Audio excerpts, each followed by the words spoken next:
Today on Mom to Mom, we're gonna make a cute carrot patch for outside with just 2 items. We love to decorate for spring, and it's super nice and warm, and you're trying to think of something different outside of the box to decorate your front yard with.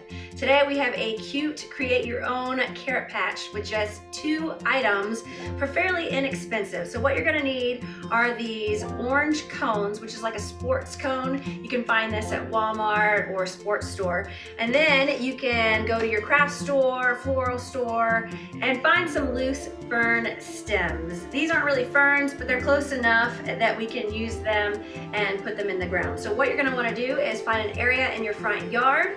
You're gonna take your orange cone once you find some soft ground.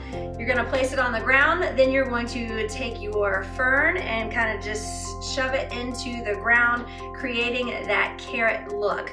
Once you're done with that one, you just keep doing it in the way that you would like for it to look in your yard. And it's just an easy, inexpensive way to add a little extra decoration for the spring, because when I think spring, I think bunnies, carrots, all the fun stuff.